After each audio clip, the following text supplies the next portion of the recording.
Hello, everyone. Tonight, we are drifting back in time to the heart of the Khmer Empire, to the hushed ruins of Angkor Thom.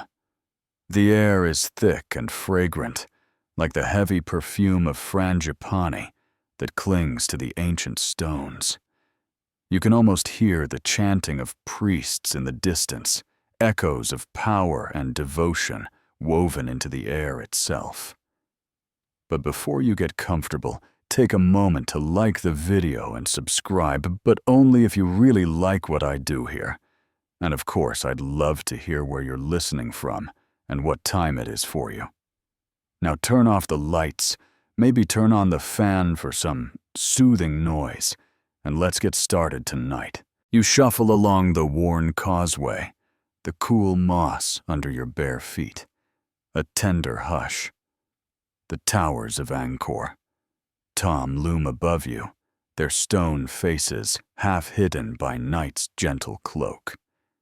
Each step echoes with history, with the laughter of artisans carving divine visages into sandstone, and the sighs of kings who once ruled with a flick of the wrist. You pause to admire the monumental gates, each crowned by the serene face of Avalokiteshvara, compassion carved in stone, or so the guides like to say. But you know better. Compassion here is as fleeting as the moonlight that dances along the bas-reliefs. Somewhere to your left, the ancient moat reflects the sky, a dark mirror that swallows up the stars. Historians still debate whether the layout of Angkor Thom was meant to mimic the celestial city of the gods, a physical manifestation of the heavens on earth. The Khmer architects certainly thought big, like they had a direct line to the divine, or at least the budget to make it look that way. The night air is thick with the scent of jasmine and old secrets. You imagine the great processions that once thundered down this causeway, war elephants draped in silk, priests chanting blessings, concubines with hair like rivers of obsidian. Each figure you conjure seems to shimmer in the moonlight, a fragile ghost clinging to this world just a moment longer. You pause at the bayon, its towers crowded with serene, enigmatic faces. They seem to watch you as if weighing your worth in the balance of eternity. One, face half in shadow, half in silver light, smiles at you. You probably won't survive this. You know it seems to whisper. And you smile back because that's half the fun. The laughter of monkeys echoes in the distance, nervous sentinels of the night. A soft breeze stirs the leaves, carrying with it the faintest scent of lemongrass and wet earth. You draw it in a taste of centuries past. You imagine the god-kings themselves breathing this same air, though perhaps with more incense and fewer mosquitoes. A sudden rustle in the undergrowth startles you, a small animal scurrying to safety.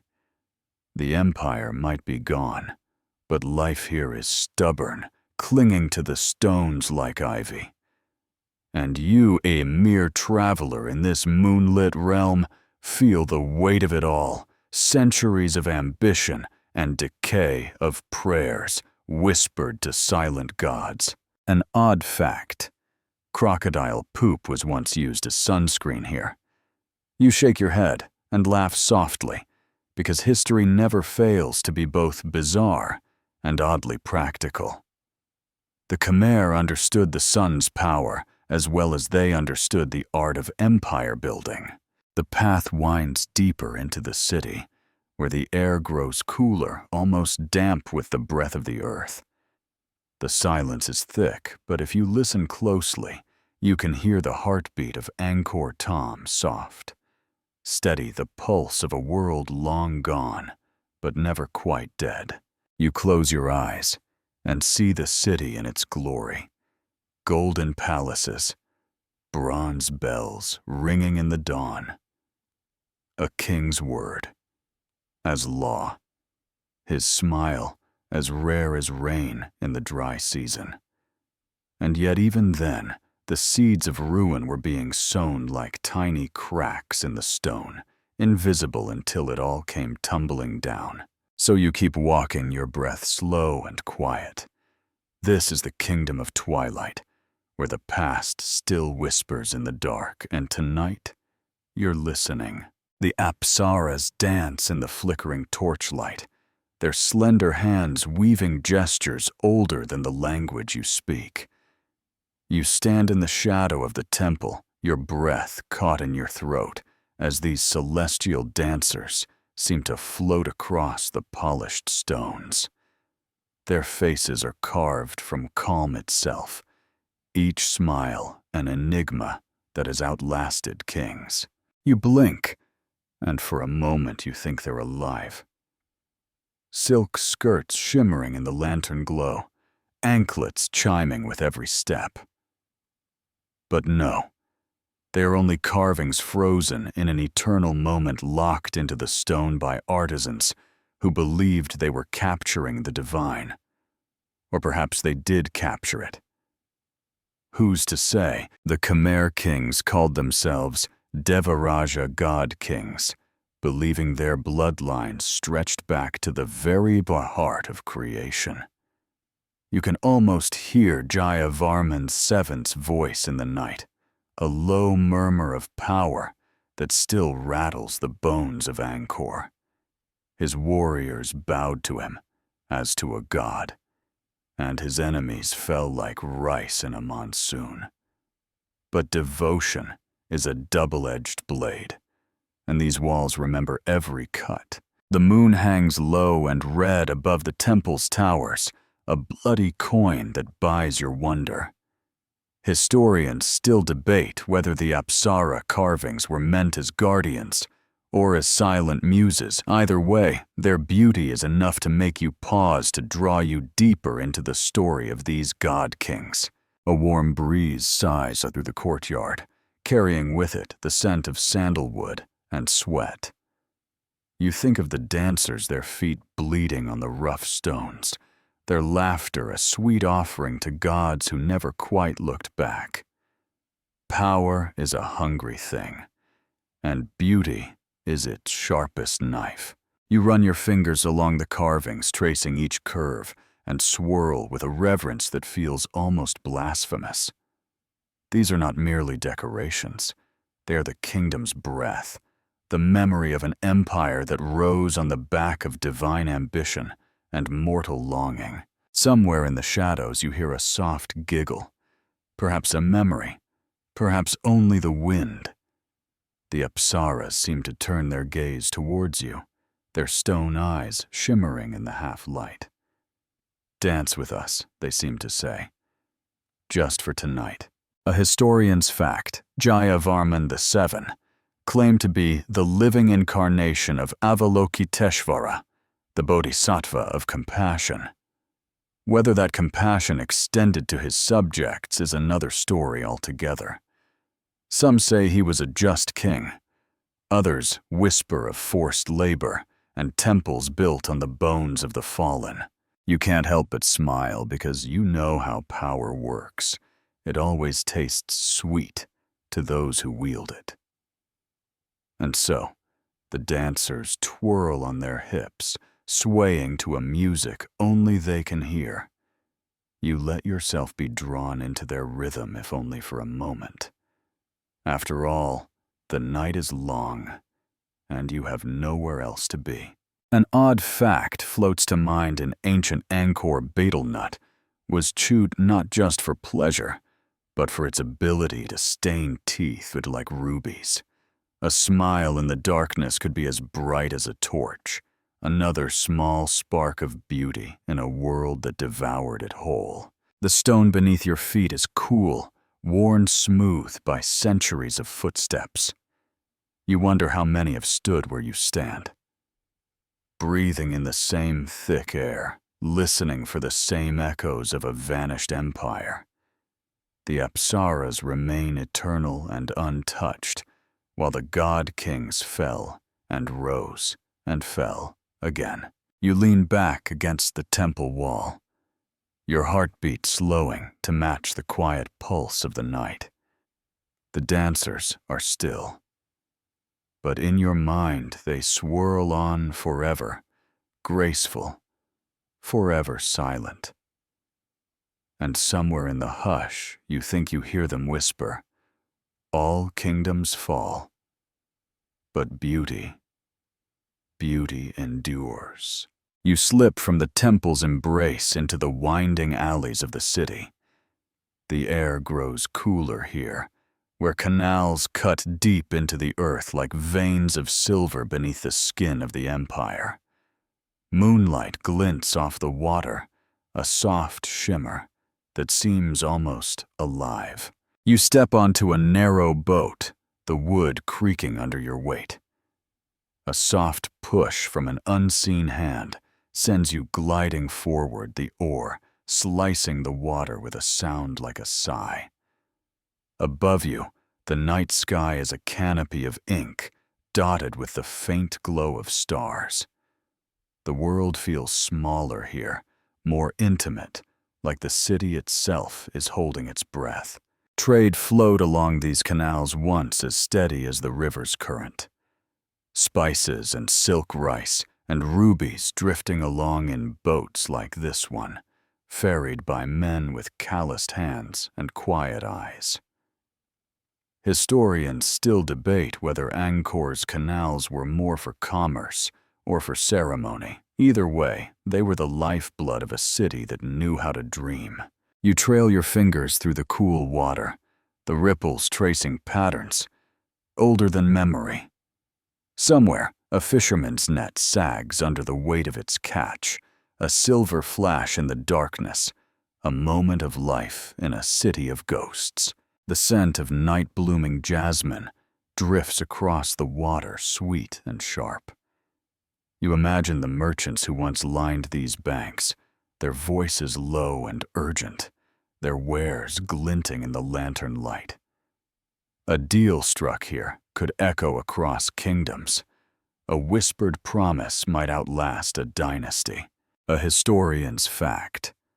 Angkor Thom's canals were engineered with such precision that they rose and fell with the seasons, a dance of water that kept the city's heart beating through monsoon and drought. The Khmer understood water as both blessing and curse, a lesson many forgot as the empire waned. You pass beneath an ancient bridge, its stone arches heavy with creeping vines. The air grows damp the night closer. You can almost hear the songs of the boatmen, long vanished, but never quite silenced. Their melodies slip through the mist, like threads of music you can't quite grasp. An odd fact comes to mind in the empire's markets. Tamarind pods were prized not just for their tangy sweetness, but as a cure for everything from fevers to snakebite. You smile at the thought tamarind, the humble fruit that once held the promise of salvation. The canal narrows the water black and deep. You lean over the side, watching the faint shimmer of fish slipping beneath the surface. Each flick of a tail is a memory of abundance, a ghost of feasts long past. You close your eyes and let the boat carry you drifting like a leaf on the river of history. The quiet laps at your thoughts, soft and insistent. Here in the cradle of Angkor's waterways, you feel the weight of what was lost and the fragile beauty of what remains. The banks rise around you, the city's shadowy courtyards glimpsed through breaks in the trees. You see the glow of a distant brazier, hear the faint strains of a song, perhaps a festival, or perhaps just a dream. The air smells of smoke and honey, a sweetness that lingers even as the past slips further from your grasp. You pull your cloak tighter around your shoulders, the night chill seeping into your bones. The canals wind on endless as the empire's ambition. And as the boat glides deeper into the city's heart, you wonder how many secrets these waters still hold, how many stories whispered in the dark, waiting for someone to listen. The boatman hums softly a tune without words. You let the melody wash over you, each note a lullaby for a city that refuses to sleep. You smile at the thought Angkor Thom, the city of canals and secrets, still holding its breath in the moonlight. The sky splits open with a sigh as the monsoon rains begin to fall. You tilt your head back, feeling the warm droplets on your face, washing away the dust of centuries. The air smells of wet earth and something older, something that hums in the bones of the city. You wander through the market square, now half flooded with the sudden downpour. The rain drums on the stone like the soft beat of distant drums, each drop a gentle percussion that carries you forward. In the half-light, you catch the glint of bronze elephant bells, their music muted by the storm. Elephants were the empire's heartbeat, their tusks white as moonlight, their steps as deliberate as fate itself. You see them in your mind, massive beasts draped in embroidered silks, moving through the city streets with the weight of the gods themselves. Their riders, high on their backs, seem to float above the earth, the air thick with the scent of rain and royal jasmine. Historians still debate whether the elephant stables lay within Angkor Thom or just beyond the gates. But wherever they rested, their spirits still seem to wander here, ghostly shapes that flicker between the raindrops. You slip beneath the awning of a wooden pavilion, your feet bare and slick with rain. The merchants have fled for drier ground, their wares covered in oiled cloths. You pause to listen to the water running in rivulets down the ancient stones, to the soft rustle of silk caught in the breeze. A historian's fact: Khmer engineers designed the city's berets, those vast water reservoirs, to catch and store the rains, taming the monsoon's fury and turning it into life. The berets shimmered like mirrors of the sky, each one a promise that the empire would endure. The rain grows heavier, blurring the world into watercolor. You close your eyes and let the thunder roll over you. In the distance, you hear the faint chime of those elephant bells again, a memory that refuses to fade. You smile because you know that no matter how hard it falls, the rain is only the start of the story. The true test comes later when the floodwaters recede and the land must breathe again. An odd fact: the Khmer believed that thunder was the voice of the Naga, the great serpent spirits shaking the sky awake. You wonder what they would make of this night with the heavens so close and the earth so patient. You step out from the shelter, the rain washing over you in warm sheets. Each droplet is a drumbeat, each puddle a tiny sea that reflects the ghost of a kingdom. You wade through the flooded streets, the water tugging at your ankles, the cold a soft bite against your skin. The storm is a lullaby, a soft hymn that soothes even as it destroys. You let it carry you each breath, a prayer to the sky. The city seems to pulse around you, alive with the rush of water and the sigh of ancient stones. You catch the scent of lemongrass in the air, sharp and bright against the storm's damp breath. Somewhere nearby, a brazier still glows its embers, defiant against the rain.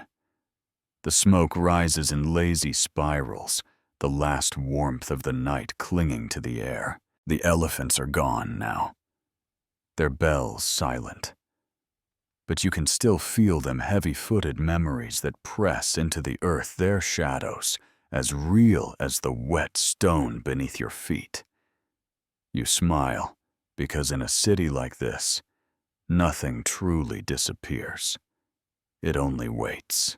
The monsoon sings on the gentle percussion that carries you deeper into the night.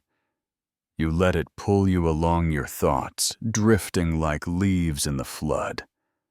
This is the city of rain and memory, and tonight it belongs to you. You step through the slick archways, and there he is, Jayavarman 7. Or at least the stone image of him, his jade-green eyes watching you with an expression that is both patient and amused.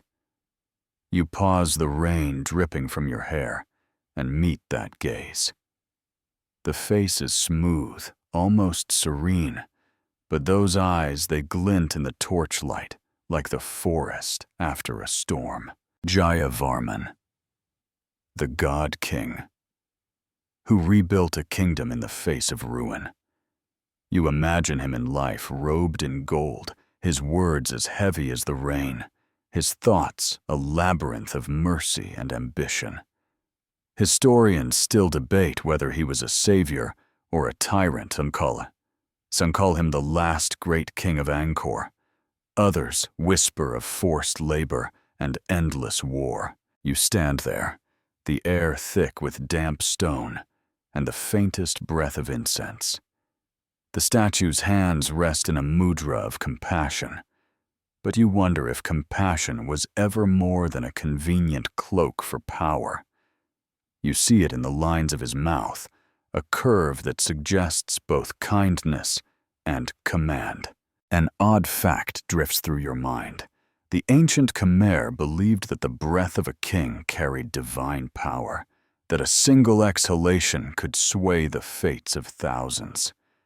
You let your own breath slip out a quiet offering to the stone that holds so many secrets. The temple's walls are alive with stories, carvings of warriors, of dancers of gods, who seem to lean out of the stone and into the flickering shadows. You run your fingertips over the cold sandstone, feeling the grooves cut by hands long gone. Each figure is a prayer, each swirl a promise. The jade eyes of Jayavarman catch the lantern light, and you swear you see them shift, just a flicker, like the last heartbeat of a dying empire. You smile at the thought. Power leaves echoes, and tonight they're louder than the rain. You slip deeper into the temple's hush, the air cool and close around you. Somewhere water drips from the ceiling, each drop a quiet drumbeat that echoes the slow rhythm of your heart. The statue of Jayavarman looms over you, a silent sentinel in a kingdom of shadows. A historian's fact. Jayavarman VII commissioned hundreds of hospitals and rest houses across his empire, a gesture of piety, or perhaps a shrewd way to secure loyalty. In the end, even a god king had to keep his people's faith. You kneel before the statue, your knees pressing into the cold stone. You close your eyes and breathe in the scent of wet earth and ancient incense. The hush of the temple seems to deepen a soft blanket of quiet that wraps around your thoughts. In the flickering glow, you see the empire's heart-golden palaces rising like dawn, the rivers flowing with silver and silt. You see a king's dreams etched into the earth itself, grand and fragile, all at once. You open your eyes and find Jayavarman's gaze still fixed on you, calm as the moon, unyielding as the mountains. You feel the weight of it, centuries of worship and ambition of mercy offered and denied. And you smile, because in this kingdom of stone and rain, even the dead can keep secrets. You stand the water pooling around your feet and turn away from the statue's jade eyes. The temple breathes with you, its walls cool against your skin, its stories a quiet chorus in the dark. The god kings are gone, but their voices still murmur in the silence. You hear them as you step out into the night, soft as the rain, patient as the earth. And as you walk away, you carry that gaze with you, a promise that power never truly fades. It only waits like the stones themselves. The rain has softened into a mist that clings to the air, wrapping the temple spires in a ghostly glow. You walk along the sandstone path, your feet slipping on the moss-slick stones. In the distance, you hear the gentle rustle of leaves and the quiet hum of insects, the night alive with small voices. You pause beneath the shadow of a tower, the air heavy with the scent of wet earth and crushed jasmine. The spires rise above you like the ribs of some ancient beast, each one etched with the stories of kings and gods. You run your fingers along the carvings, feeling the weight of centuries in every groove. They say the builders of these temples were cursed, forced to labor under the sun, until their bones were as brittle as the stone they shaped. Some even whisper that their spirits still wander here, bound to the work they could never finish. You smile at the thought, the soft chuckle of a traveler who knows that history always has room for a ghost or two. A historian's fact.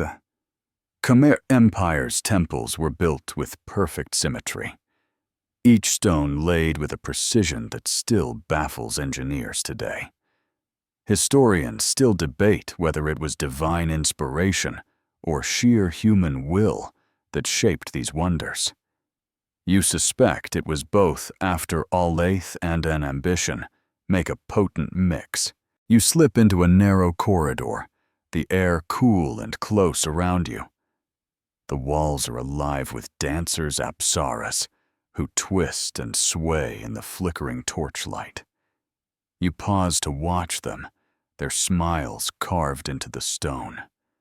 Forever caught in the rhythm of a dance no one remembers how to finish.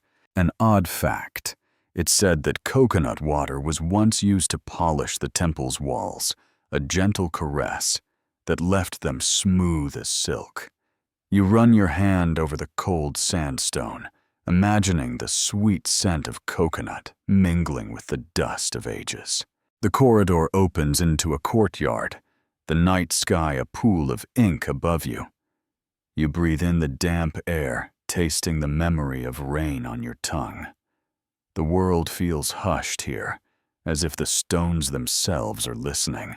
You think of the curse of the builders who carved these temples with bloodied hands, their prayers swallowed by the gods they served. You wonder if they ever paused to look up at the sky to feel the cool kiss of the night air, or if they only ever saw the stone before them, each block a promise that could not be broken. The air grows thick with the scent of smoke. Somewhere nearby, a fire still burns its glow, a soft beacon in the dark. You imagine the builders huddled around such fires, their voices low and weary, their dreams as fragile as the flickering flames. You close your eyes and let the night wash over you, the cool mist a balm against the weight of the past. The temples loom around you silent and watchful, their spires reaching for a sky that has already forgotten them. You smile because you know that even curses can be beautiful, that even the heaviest burdens can be worn like jewels, if only for a moment. And so you stand in the courtyard, the air cool and sweet, and you listen to the quiet murmur of the stones. The god kings are gone. Their kingdoms fall into dust and memory. But the temples remain patient, as the earth, each one a testament to the faith that built them, and to the secrets they still keep. You take one last look at the dancing apsaras, their smiles soft as the moonlight, and step back into the night. The path winds on the stones slick beneath your feet, and you follow it without question. Because in a place like this, even the curses have their own quiet music. And tonight, you're listening. The path leads you away from the great temples, and into the shadowy embrace of the jungle. Here the night is thicker, the air heavy with the scent of wet leaves and the quiet sigh of growing things. You push aside a curtain of vines and step into a clearing, and there it is, Koh Ker. The lonely pyramid of Koh Ker rises before you, its steps swallowed by moss and silence. You stand at its base, craning your neck to see the summit lost in darkness. There is no grandeur here, no smiling apsaras to guide your way, only the sharp geometry of ambition and the hush of a forest that has no need for kings. Historians still debate why Jayavarman IV built this city so far from Angkor. Some say it was a challenge to the throne, others that it was a dream of power carved into the jungle. But here in the breath of the night, you feel only the weight of stone and the echo of footsteps long gone. You climb the first steps, your fingers brushing the rough edges worn smooth by centuries of rain. The air grows colder as you ascend the darkness closer. Each step is a heartbeat, a quiet promise that this place is not just abandoned, it is waiting. An odd fact legend says the spirits of Koh Ker are especially restless, the souls of workers who toiled here under a sky that refused to break. You pause, listening for a whisper in the wind, a rustle in the leaves that might be more than the night. The pyramid summit is a narrow platform, open to the stars. You step onto it, your breath catching in your throat as the forest stretches out below you, a sea of green and shadow. The wind tugs at your hair, cool and insistent, and you feel the hush of the world pressing in. You wonder if Jayavarman IV stood here, once his gaze on the horizon, his heart heavy with the weight of a kingdom that was never truly his. You wonder if he dreamed of conquest or simply of a place to be remembered. In the dark, it's hard to tell the difference. A historian's fact, Koh Ker was built in a mere 20 years, a feat of engineering, and will that even the stones seem to remember. The steps beneath your feet are a testament to that drive, each one a small prayer to the gods of ambition. You sit at the edge of the platform, your legs dangling into the night. The jungle murmurs below a soft chorus of leaves and life. You close your eyes and breathe it in, the damp earth, the distant cry of an owl, the quiet music of a world that never truly sleeps. You smile because you know that even here, in this forgotten city, the god kings left their mark. That even in the shadows, power hums like a heartbeat patient and sure. And as you sit in the dark, you feel it like the hush before a storm, or the soft exhale of a dream that refuses to die. The pyramid stands alone, a monument to ambition and silence. You rise and step back onto the stairs, each one a slow descent into the hush of the forest. The night wraps around you cool and fragrant, and you let it carry you forward. You know the empire's heart lies elsewhere, in the grand avenues and sunlit courtyards of Angkor. But here in the quiet of Koh Ker, you find another truth, that even the most forgotten places can still hold a king's breath. And tonight, you're listening. The path from Koh Ker takes you back into the folds of the jungle, where the night grows deeper and the air grows sweet with the scent of wet rice paddies. You follow the faint glow of fireflies, their tiny lanterns flickering like the stars above. The ground beneath your feet is soft and slick, the earth a living thing that breathes and sighs in the darkness. The fields stretch out before you, flooded in the moonlight, each plot a perfect mirror of the sky. The rice paddies of the Khmer Empire were more than fields. They were lifelines, carefully carved into the earth to feed a kingdom that reached for the heavens. You wade into the water, your toes sinking into the cool mud, and feel the quiet pulse of a world that once thrummed with ambition. Historians still debate how the Khmer mapped these fields so precisely, each one aligned with the stars above. Some say the celestial charts guided their plows, turning the landscape itself into a reflection of the divine. Others see only the hands of farmers, patient and sure, carving a living from the land with sweat and silent prayers.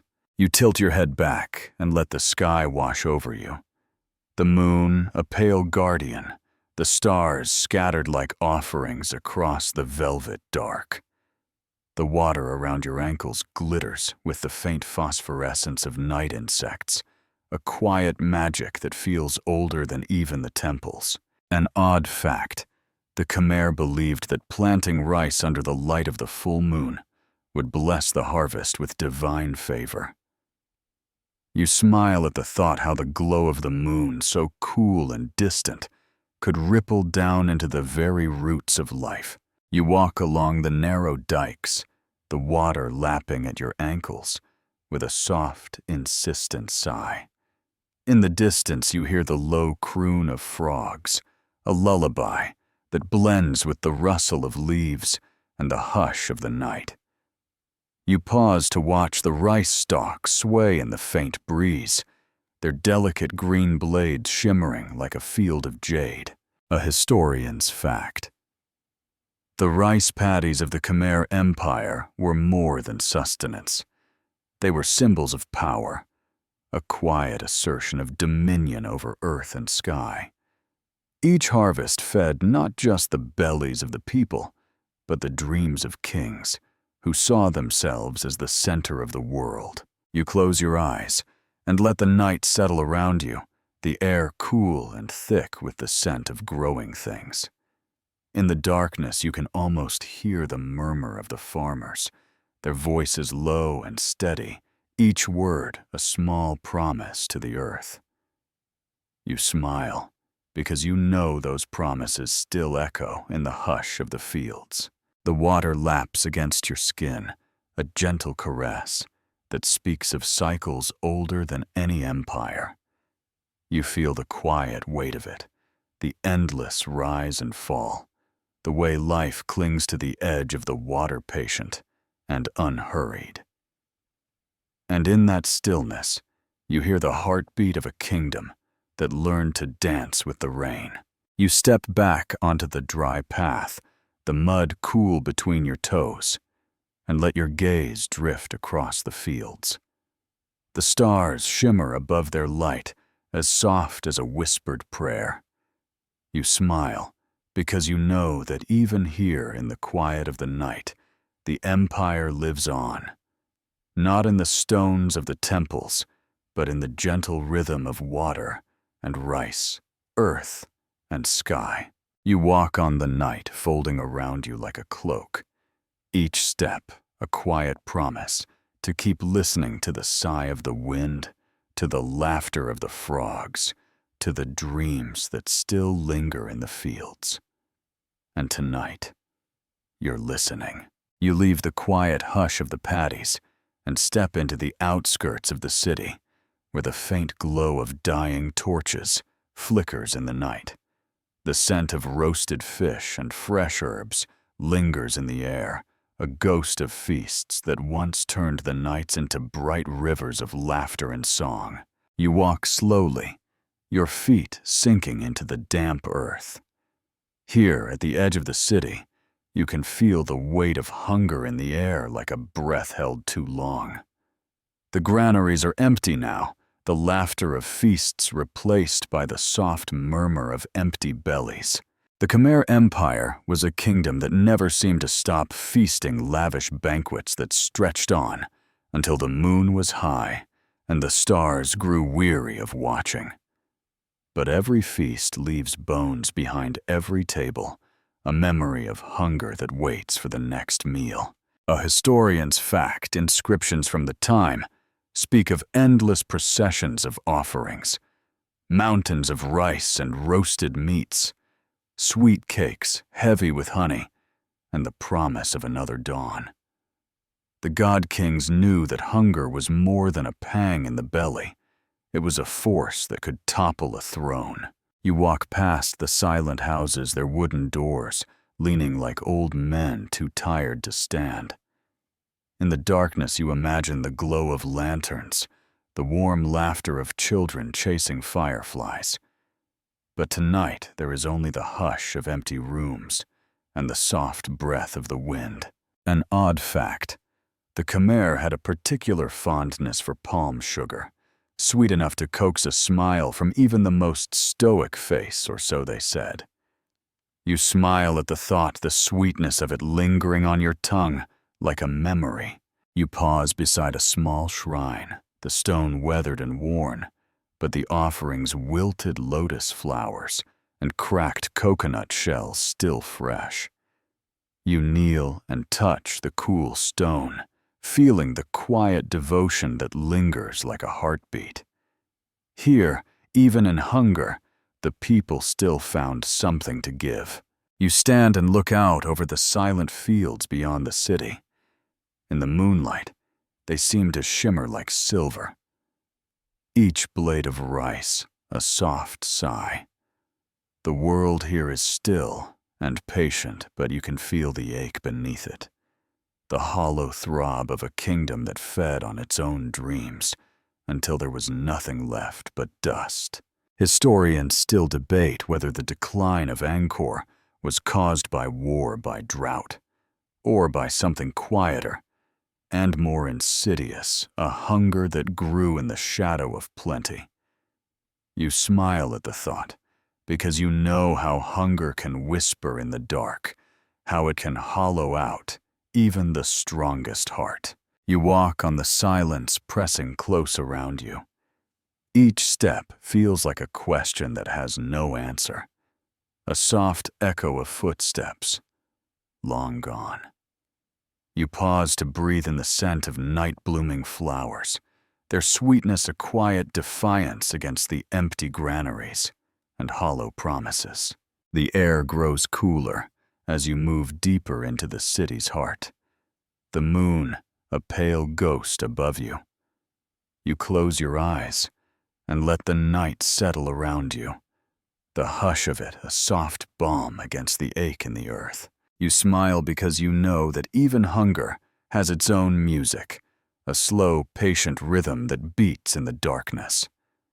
And tonight, you're listening.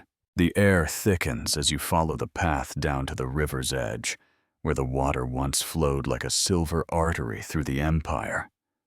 You stand on the banks, the earth damp beneath your feet, and watch the dark current slip by in silence. The moon hangs low, its reflection broken by ripples that seem to whisper of things long lost. They called this river the lifeblood of the Khmer, a soft and constant song that fed the rice paddies and carried the dreams of kings to the sea. But tonight it feels different, aloof and cold, as if it has turned away from the empire that once depended on its mercy. A historian's fact: the mighty berets and canals of Angkor could only thrive if the rivers kept flowing. Some say that shifting monsoons and vanishing floods left the fields dry, the granaries empty, the people waiting for a rain that never came. Historians still debate whether it was climate or hubris that set the river's course adrift. You kneel by the water, cupping your hands and letting the coolness seep into your skin. The river doesn't speak, but it listens, always listening. You feel it in the hush of the night, in the way the reeds sway like dancers in the wind. You wonder what they hear in the silence, prayers or curses, or perhaps nothing at all. An odd fact: Crocodiles once basked on these banks, their scaly hides glinting like ancient armor in the sun. The Khmer believed them to be guardians fierce and patient as the river itself. You smile at the thought, imagining their slow, heavy laughter echoing through the dark. You stand and watch the river twist away into the shadows, its course a question mark that no one has answered. The Empire trusted this river, built its heart around its slow murmur. But rivers have no loyalty, no memory. They flow where they must, carrying with them the hopes and fears of those who kneel at their shores.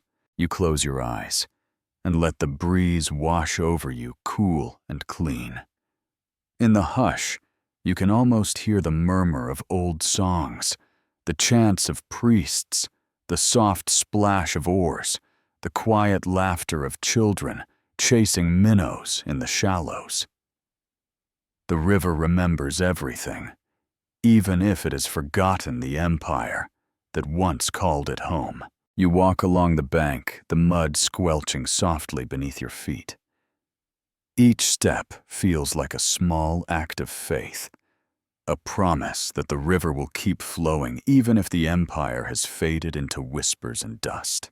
The moonlight shimmers on the water, a silver thread that binds the night together. You pause to watch it dance, the way it bends and shifts with every ripple, never the same for more than a moment.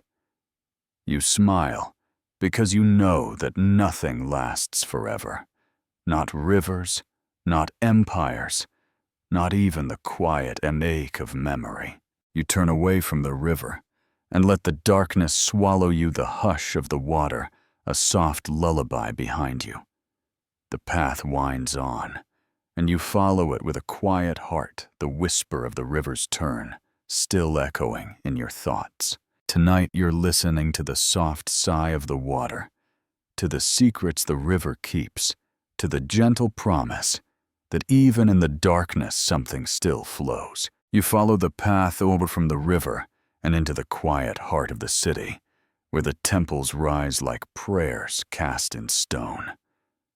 The night presses close each step, a slow echo that seems to merge with the hush of ancient walls.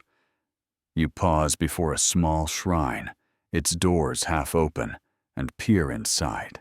There is a single offering on the altar, a withered lotus flower petals, curled like sleeping children, and a small bowl of rice, gone hard and dry. The air smells of old incense, the sweetness of devotion clinging even as the world moves on. You bow your head because you know that here, even the smallest offering carries the weight of centuries. The god kings once walked these streets with heads held high and eyes fixed on the horizon. Their temples rose with the sun, each stone a testament to the power that flowed like blood through their veins. But tonight you feel only the quiet ache of a kingdom that gave more than it could afford. A historian's fact inscriptions at Top Rom speak of endless offerings, garlands of jasmine, mountains of rice, elephants weighed down with treasure. Historians still debate whether these acts of devotion brought the gods closer or only fed the hunger of men who called themselves divine. You wander through the temple's courtyard, your footsteps soft against the worn stones. The air is thick with the scent of wet earth and old prayers. Somewhere the flicker of a dying torch casts shadows that dance along the walls, like echoes of the dancers who once twirled for the gods. An odd fact. It was once believed that coconut oil was the secret to immortality rubbed into the skin. It would keep the soul safe from decay. You smile at the thought, because even the smallest hope can become a prayer when the night grows deep. The offerings here are smaller now, bowls of rice left by trembling hands, candles guttering in the breeze. You kneel before a statue of Vishnu, the gods' four arms outstretched, each hand holding a symbol of power. The stone is cool beneath your palm, the quiet hum of devotion filling the silence like a breath. You wonder if the gods ever truly saw these offerings, if they ever reached down to touch the heads of the faithful. Or if the gods, like the kings who built their temples, were too wrapped in their own grandeur to hear the soft prayers of those who knelt in the dark. The air grows colder as you stand the hush of the temple settling around you like a cloak. You can almost hear the faint murmur of priests chanting in the shadows, their voices low and steady, each word a bridge between the mortal and the divine. You step out into the night, the soft glow of the moon lighting your way. The temples rise around you, each spire a silent witness to the faith that built this city. You smile because you know that even if the gods never answered the prayers, still linger in the stones. You walk on the scent of incense and damp earth in your wake. The empire's heart still beats here in the soft echo of devotion, in the quiet promise of rice and jasmine and hope. And tonight you're listening. The path winds through the market district where the ghosts of trade still haunt the air. You pause beside a crumbling archway, the scent of foreign spices lingering like a memory that refuses to fade. The moonlight glints off empty stalls, the shadows of merchants long gone flickering in the breeze. You close your eyes and hear them voices in a dozen tongues, the low murmur of bargaining, the sharp laughter of a deal struck in the heat of the day. Angkor was a crossroads of the world, a place where distant lands met in the quiet dance of commerce. A historian's fact. Merchants came from India, China, even as far as Persia. Their caravans heavy with silk and porcelain precious stones that flashed like lightning in the sun. Historians still debate how these traders shaped the empire's fate, whether they brought prosperity or sowed the seeds of its undoing. You wander through the silent market, your fingers brushing the worn stones of the stalls. Each groove tells a story of a merchant's quick smile of coins clinking into waiting hands, of spices traded for dreams of distant kingdoms. You smile because you know that even in the hush of night, those stories still linger. An odd fact. The Khmer prized cardamom not just for its warm, sweet bite, but as a breath freshener fit for a king. You imagine a young merchant slipping a single pod into his mouth, a quiet luxury in a world that demanded so much. You pause beside an ancient well, its dark water reflecting the stars. You lean over, listening to the soft whisper of water against stone, and wonder how many deals were sealed with a single drink drawn from its depths. The air smells of old smoke and sweet tamarind, a faint breath of a world that refused to stand still. You smile because you know that even in silence, the market still breathes each empty stall, a promise that tomorrow someone will come to trade again. You walk on the path, turning beneath your feet like a question. You pause at a small shrine tucked between two stalls, its wooden door hanging crooked on a single hinge. You slip inside, the air warm with the scent of oil lamps and offerings. A single copper coin lies on the altar, a quiet promise in the hush of the night. You close your eyes and breathe in the faint sweetness of sandalwood. The market is gone, but the river of trade still flows, even if only in memory. You smile because you know that every kingdom is built on such rivers, currents of want and wonder, of whispered bargains that slip like silk through greedy fingers. You step back into the night, the hush of the market folding around you. The moonlight shimmers on the stones, each step a soft echo of a world that never truly sleeps. And tonight, you're listening to the quiet laughter of merchants, to the scent of spices on the breeze, to the promise of a trade that never ends. The path narrows as you move deeper into the city's heart, where the temples huddle together like old friends sharing secrets. The air here is heavy, thick with the scent of wet stone, and the faintest whisper of something more. Something that prickles at the edge of your thoughts.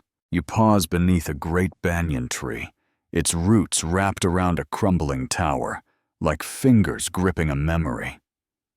The branches reach into the sky, each leaf a soft sigh that drifts down to kiss your skin.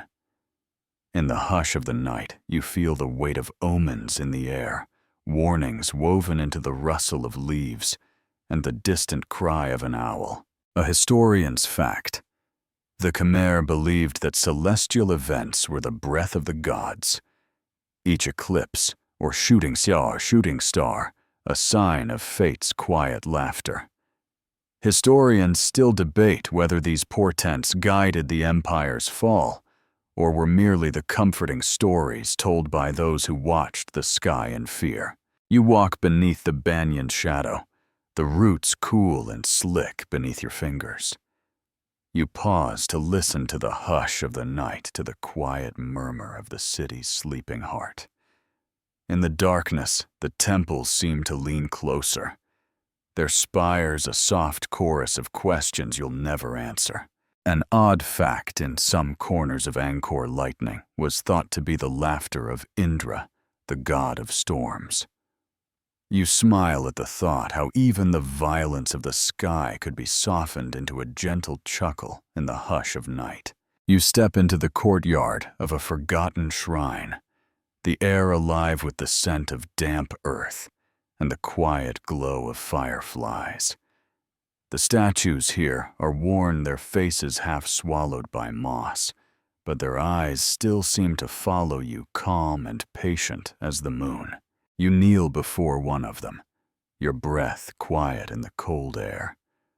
The hush of the night seems to deepen, a soft blanket of silence that wraps around your shoulders. You close your eyes and listen to the gentle hum of insects, to the faint sigh of the wind, to the slow pulse of the earth beneath your feet. You smile because you know that even in the hush of ruin, the city still breathes, that the omens carved into the sky are only the soft murmur of a world that refuses to forget. And you, a wanderer in the night, are only another dream whispered to the stars. You stand and brush the moss from your hands, the stone cool and rough beneath your fingertips. The air smells of old smoke and rain, the sweetness of night-blooming flowers threading through the dark. You walk on the hush of the temples, a soft song in your ears. The night grows deeper, the shadows closer, but you smile because you know that even in the dark, there is beauty, a quiet promise that the empire's breath still lingers in the hush of the stones. And tonight you're listening. The night feels heavier now as you walk beneath the high gates of Angkor, the air thick with the breath of old prayers. The path before you is slick with rain, the moonlight turning each step into a soft gleam of silver. You pause at the steps of a grand temple, its walls alive with the shadows of the past. This is where the last coronation took place, the final dance of a king, crowned in a world already slipping into the hush of twilight. The halls are silent now, the air cool and damp, but you can almost hear the soft chant of priests, the low hum of a conch shell blown in greeting to the gods. A historian's fact. The coronation of the last god king was said to be a quiet affair. No grand procession, no thundering elephants, only the soft rustle of silk and the weight of the crown pressed into waiting hands. Historians still debate whether this final coronation was a symbol of hope or a sigh of resignation. You step into the great hall, the stone floor cool beneath your bare feet. The air smells of old incense, the sweetness of jasmine, and the bitter tang of something lost. The columns rise around you like a forest of stone, each one carved with the quiet prayers of an empire that would not let go. An odd fact in the final days of the empire, some believed that a single lotus placed in the king's hand could sway the hearts of the gods. You smile at the thought, a single flower fragile and soft as the final argument of a kingdom fading into memory. You walk down the center aisle, your breath slow and quiet, each step a promise to the silent watchers of stone.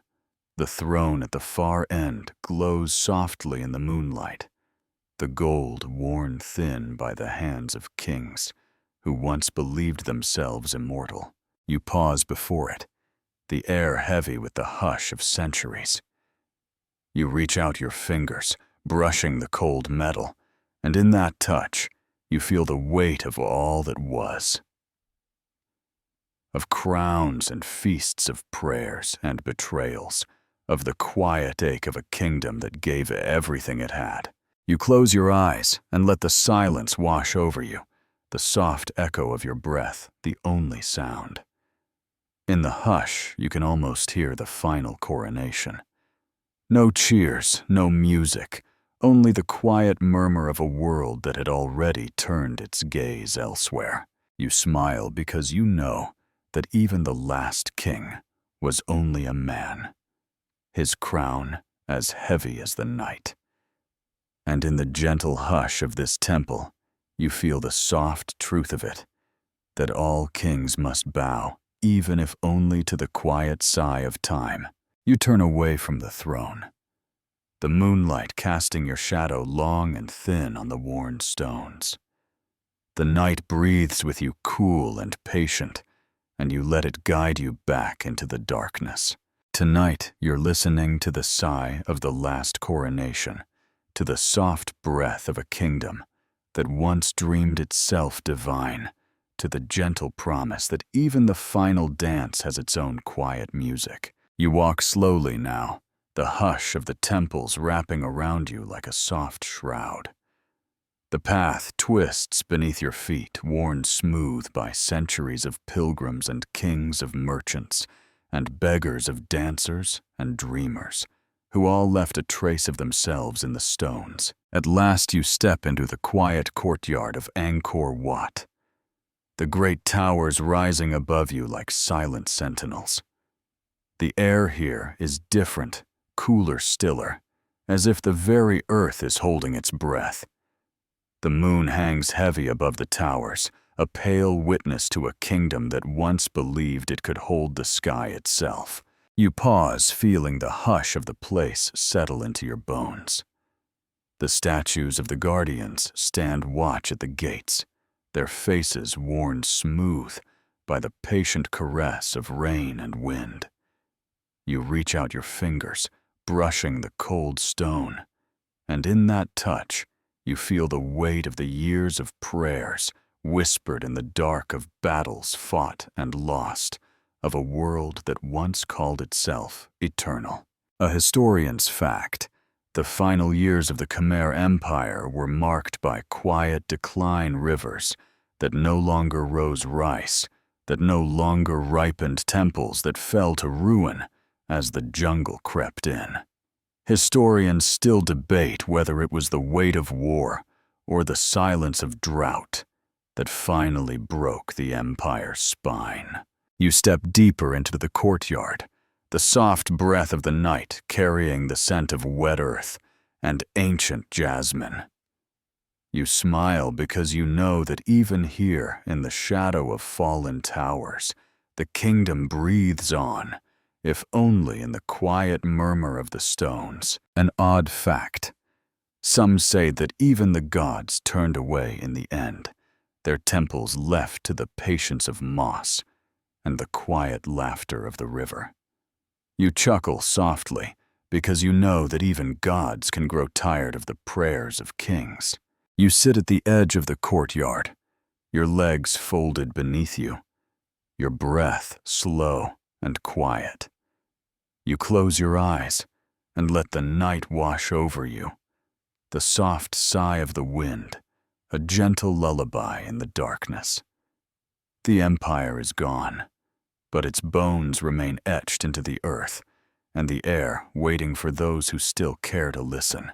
You open your eyes and watch the moonlight shift across the worn stones, each flicker a memory of what was a kingdom of stone and water, of gods and men of dreams that burned bright and then slipped into the hush of history. You smile because you know that all things fade, but beauty endures.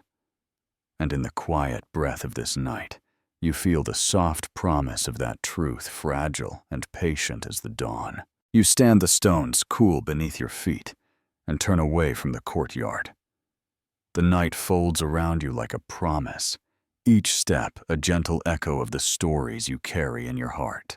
And tonight, you're listening to the hush of the past, to the sigh of fallen towers, to the soft laughter of the gods who watched it all slip away. And you smile, because even in the quiet, there is music,